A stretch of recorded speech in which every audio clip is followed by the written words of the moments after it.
Now, how about them damn Celtics? And we are back with another episode of How About Them Celtics. Sam and I are here recording on Sunday, December 1st. Wow, already in December. After the Celtics loss to the Cleveland Cavaliers, 115-111 the final score. Cavs stay atop the Eastern Conference. Celtics, who were without Jaylen Brown, Derek White, couldn't get it done. Relatively strong showing considering who they were without. Some good moments for some players, some bad moments for some others. But in the end, Donovan Mitchell just exploded in the fourth quarter, led the Cavs to a victory, and the free throw game wasn't enough to help the Celtics get back into it. All around, one of those games that, to Sam's unfortunate ears, was a good game, even though the Celtics didn't win. But it was a good game all around. Very back and forth, very fun watch, and the Celtics just were on the wrong end of it tonight. Yeah, I mean, lots to talk about in this one, but really, I just feel like Donovan Mitchell doesn't miss against the Celtics. I feel like every time they play, like even the game last month, he had a stretch in the fourth quarter where he just wasn't missing shots. Like he was the one that got them back into the game at TD Garden, where it was only a 2-point win or 3 points, whatever it ended up being. And tonight was just another example of him going nuts when the game was on the line. And the real difference came with the Celtics not having somebody that was actively closing the game and the Cavs having a guy that couldn't miss down the stretch. So, I mean, I guess we can start there. Overall, some guys had great games, but not a lot of guys showed up in the fourth quarter. What did the Celtics have? 16? Well, I know what they had before all the free throws, which was a whole we'll start with the free throws. 27. Free throws. Sure. It sounds so crybaby-ish because of the situation. I believe this in all situations. Fouling up three is so fucking lame. I know it's a smart thing. It's so lame. It is what you have to do. I mean, I just read a tweet on this. I forget who it was, but it basically said, like, it is objectively the correct play, but it fucking sucks for the sport and in the viewing experience, which is true. Yes. It's like, I don't know. It takes all of the suspense out. You have to do it. If you're the Cavs, you have to do it, like, objectively, but it's just a pain in the ass. And I mean, if it was going the other way too, obviously it would benefit the Celtics, but it would still suck to watch the whole time. I would say the same thing. It takes all excitement out of it. I was going to tweet it, but I was like, I'm not going to, because people will be like, you're just crying because the team you want to win is winning. And it's like, it's tough, man. I don't know, man. I think it sucks.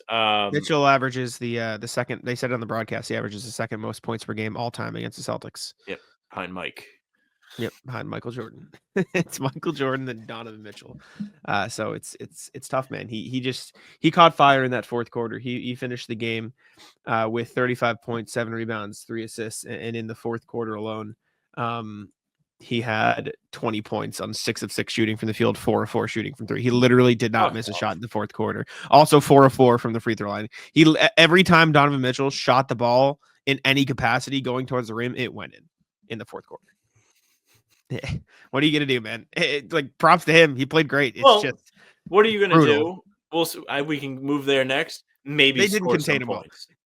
The offense was not great. Yes. They also did not do a good enough job of containing Donovan Mitchell. I mean, there was one play I saw Keith Smith tweet about it where Drew Holiday like stunted over to Evan Mobley on the screen and just let Donovan Mitchell step back. Like, they just didn't contain him well enough when he was red hot. And then even when they did, they put too many bodies towards him, and then he had this little pass off to Okoro who dished to Mobley for a dunk. Like, they just didn't play good enough defense in the fourth, but the Cavs scored 43 points in the fourth quarter, shooting 71%, but the Celtics scored 27 points in the fourth quarter because they couldn't hit a shot. Jayson Tatum was 2 of 7. Al Horford, Porzingis, and Hauser combined to go 0 of 6. Drew Holiday was 1 of 3. The only guy who could score was Payton Pritchard, who was 5 of 7, 2 of 3. Monster. And almost clutched up if he just didn't leave the free throw line a second too early on that last play. But it was a rough stretch. We can talk about the offensive play in the fourth quarter if we want. For what it's worth, I don't think what they were doing was bad. I just think Tatum didn't finish. Like, what they were doing in the fourth quarter to try to get back in this game was attack Darius Garland, and Tatum got good looks every time he did that. He just missed it. He missed a layup. He missed a little turnaround midi that he was hitting for the entirety of the third and fourth quarter up to that point.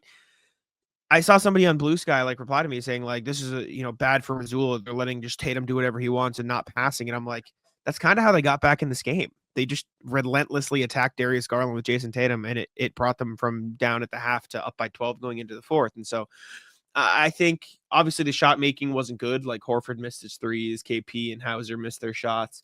Drew had a rough offensive night, and Tatum wasn't great either. But I wasn't watching this unfold in the fourth quarter in particular and saying like, oh my gosh, they're playing like morons. Tatum missed like 3 layups. It sucks, but he just like, they were good shots. He got to a spot and it just didn't fall. The one over Garland, like where he clearly got to the cup, was a tough one. The one before that was kind of like, yeah, maybe you don't take that, maybe you do. Like he was certainly in a position to score. It wasn't like It's an what they were impossible making shot. the whole It was third just quarter. tougher. It was just Yeah. tougher than the one after. Like he Sure. missed the tough one and he missed an easy one. And to your point, in the fourth quarter, when Mitchell got hot, the only really counter they had to that, well, I don't want to say only because there were a few buckets from other guys, but Tatum, back-to-back possessions, got turnaround jumpers with that mismatch. And the Cavs kind of got smart to it. Garland buckled up and actually played defense and did enough to throw him off, whether it looked like it or not. He must have did something for Tatum to miss those layups. Maybe he was tired, maybe he wasn't. But the ball didn't find the bottom of the net for the Celtics when it mattered, or at the end of the game, I should say. They all matter. And it was frustrating because it did feel like they actually got good shots. Like, I don't think this is the kind of game that we walk away from it and we're like, oh man, like same shit, different day. Yeah, Tatum, watch this ball. Like, no, it's not No. what it was today. And as much as I like to say it, like it wasn't. There were a few moments in this game that it was like bad read the room moments from him, but he made the shots, so like you It can't was in even the first complain. half, in my opinion. He was bad in the first half of this game. He was Mhm. not good in the first 2 quarters, and then he turned it around in the third. But I wasn't too upset with what he was doing in the fourth. And this motherfucker Pritchard's so good. He's fucking unbelievable. I mean, I think he should have just gone up when he caught that inbound instead of letting Drew go to the free throw line. Or he went to the free throw line, but instead of getting fouled with like 5 seconds left, he should have just gone up with it. But it is what it is. He was pretty awesome in this game, especially considering Pritchard was not good through the first 3 quarters. And then the fourth quarter came around. He was like, all right, no one else is going to do anything. Tatum's on the bench to start the quarter. Sure. Let me score 17 in the final quarter. Obviously inflated by the free throws, but shit, he had the ball in his hands to get to the line in those spots. So I'll give him the credit because it's not usually him with the ball. It's just like you said, this is just a tough one in my opinion. Like as much as it sucks, as much as you wanted them to get the win, as much as you wanted them to get the 1 seed in the East, blah blah blah. It's tough. Cavs are a damn good team for a reason. They're the fellow top team in the Eastern Conference for a reason. And when you're missing Jaylen Brown and Derek White, you're going to struggle to find sources of offense. And that's exactly what happened. They really, really struggled to find consistent sources of offense. Tatum was bad in the first half. KP was really their only option, and then KP went cold, and Tatum was the only option in the third, and then the other guys went cold, and then it was really only Pritchard. Like it felt like at any one point in time in this game, there was only one guy who could do anything on offense, and it was brutal. I mean, that's what you knew you were going to have to see coming in this game. And in the first half, especially, like it was so evident when Tatum came out of the game, they really struggled with the fellas lineup. And it was one of the reasons that they fell behind so early. Thankfully, in the fourth quarter, they brought it together. In the second half, Tatum played really well to keep them and help them build a lead. But they just didn't have the creativity, the reliability that comes with, especially like Jaylen and Derek White. Jaylen more creative, Derek more reliable in terms of the catch and shoot type stuff. They needed him to be out there to make the catch and shoot shots that he always nails. You mentioned the guys in the fourth quarter went cold. What was it? Horford, Porzingis, and Hauser were 0 of 6. Not very good. Horford Yeah, missed a couple no, really great looks, which is very uncharacteristic of him too. Like he's been really reliable this year, but tonight just didn't have it. I don't know what it was. Can be just one of those nights. Can be mhm. just as simple as that. But it's just frustrating one to lose because it really felt like they could have won. They were up 12. They were up They 12 had it. late in Yeah, this game. They really had good control of this game. And then they kind of, I mean, where did it even really go wrong for them? I don't even Donovan remember what Mitchell. the moment was. It's just Donovan Mitchell Was making it all those really threes just in a row. him Yeah, I making mean, all the here I'll go back. threes? We can go look at the play-by-play He made his and first step really back look at with it. But 9 minutes to go and then started here, making the threes. Yeah. So it was just a long chase down for the last 9 minutes of this game. yeah, I mean, you look at the fourth quarter, Celtics up 12, and then Evan Mobley hits a little hook And then he hits another one. Then Pritchard matches it with the layup. Then Ty Jerome goes to the line. Pritchard hits a layup. And then they're up 10 with 9 minutes left. And then Donovan Mitchell hits his first step back. And then it's matched by KP. And then they kind of trade buckets. Evan Mobley hits a free throw, goes 1 of 2. Pritchard hits a 3, puts him back up by 12. But then Mitchell matches it on the next possession. Hey, he hits a 3. And then KP misses a 3. And then they get rebound. Miss a 3-point shot, rebound, gets fouled, and then back out, and then a bunch of subs happen, and then Sam Merrill hits a 3, and then Celtics can't get a bucket. Tatum misses, Pritchard misses, and then Okoro, Allen, and then you just get into the Donovan Mitchell barrage of threes with 3 minutes left after the Cavs just chip away because the Celtics just can't find a shot. It's tough, man. It was just a combined mix of a lack of offense and Donovan Mitchell getting hot at the right time, and the Cavs getting hot, excuse me, at the right time. It's what you should expect to happen when you're missing your second and third best shot creators on the team, I suppose. But unfortunately, like I thought the first half was great for KP. I thought he did a good job of switching up the offense. Oh, yeah. I thought he made a couple shots. I mean, first off, and I don't want to actually talk about this because it's pretty irrelevant to the game. These refs were fucking terrible for both teams. Like oh my god, they screwed the Cavs, they screwed the Celtics, and the only reason I bring it up is because this man KP drew like 6 fouls in a row in the second or third quarter of this game, and it was wild to watch him just be a foul magnet. So he did a good job of getting to line, bullying those guys inside, and then second half comes around, and he's just got nothing. He can't do anything. Sam Hauser, I thought was really good for almost all of this game.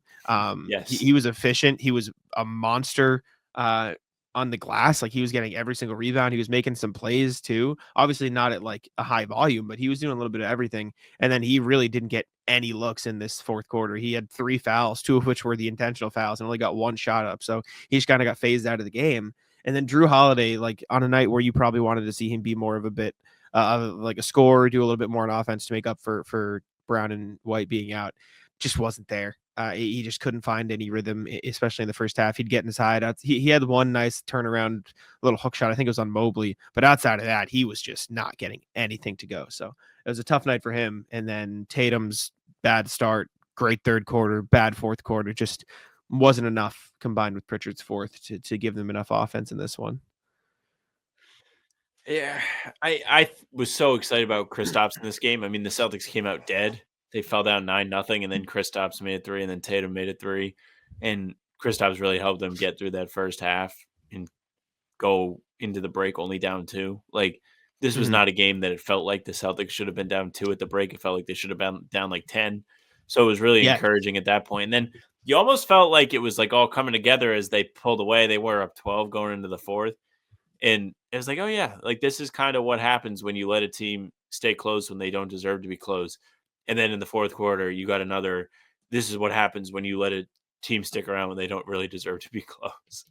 And they just didn't have the counter punches for these big haymakers from the Cavs. I was really impressed with Sam Hauser in this game, though. I really thought he brought a great energy on both ends of the floor. Like he was all over the place on defense. He was creating havoc. You tweeted about him being great on the boards. Like it's true. He's really found a.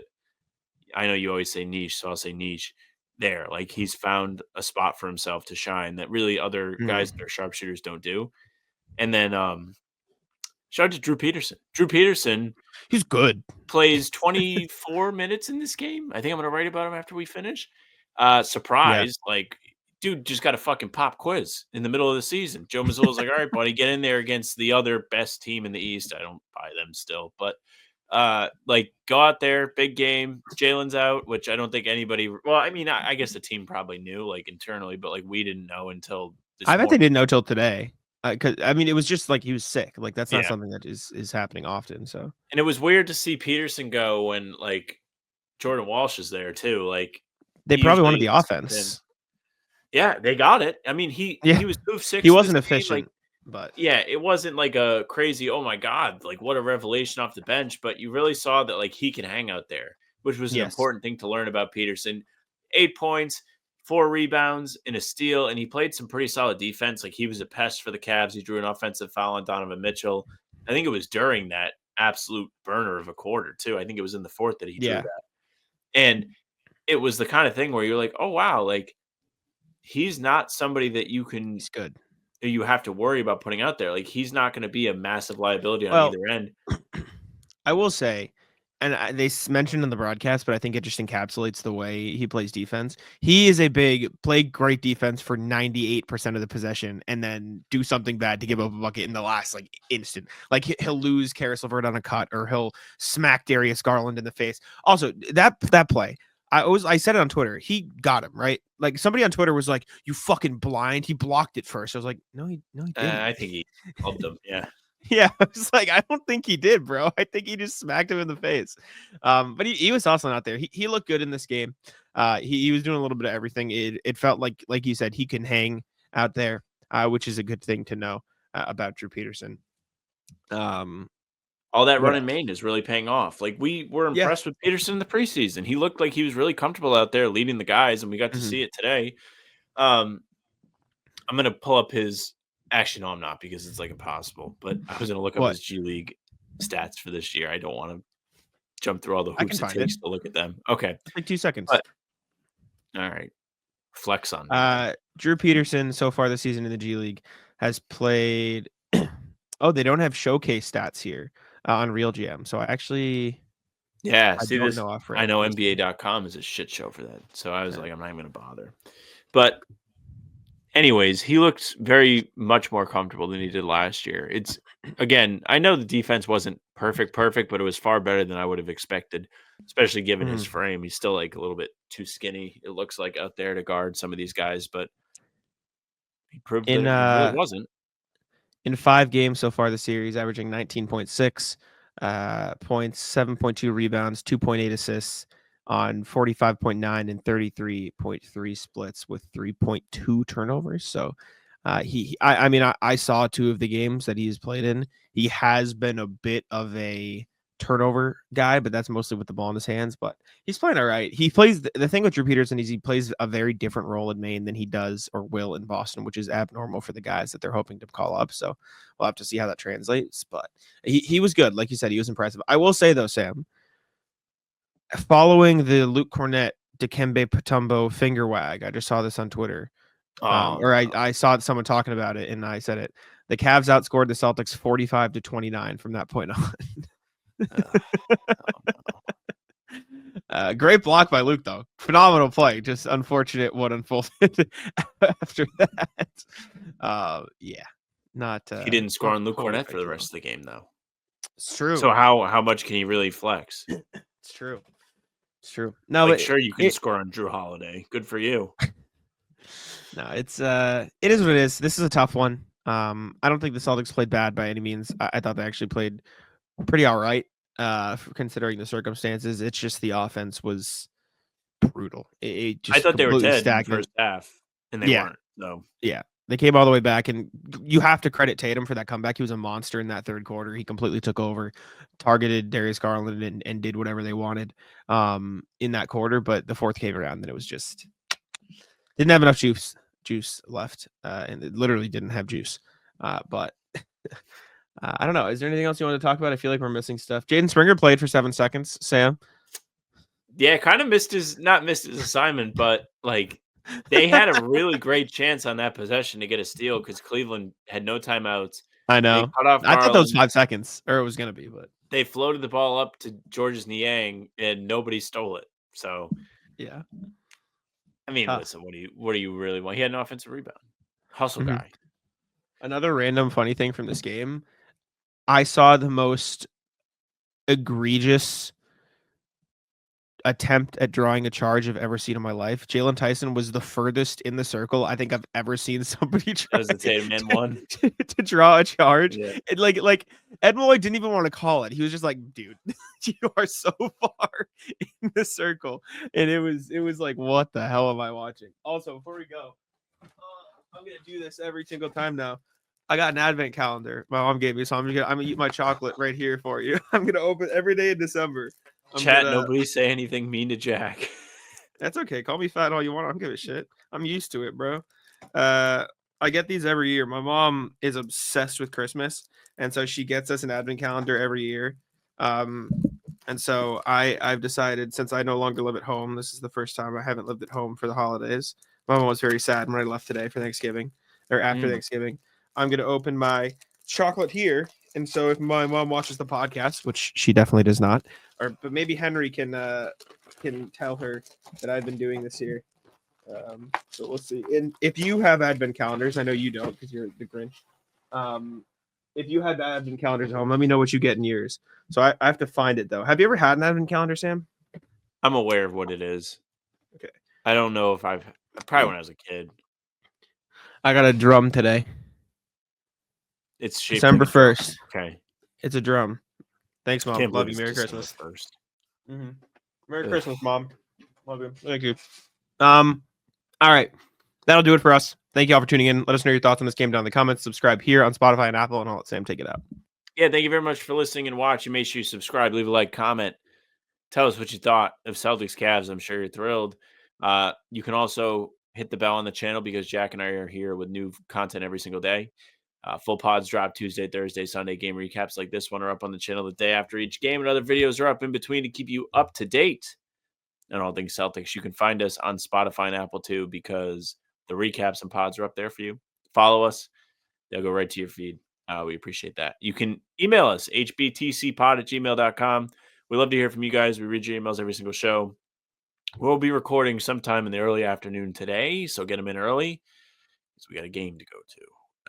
hbtcpod@gmail.com. The socials are at How About Them C's for Twitter, Instagram, and TikTok. Facebook should that's the name of the pod.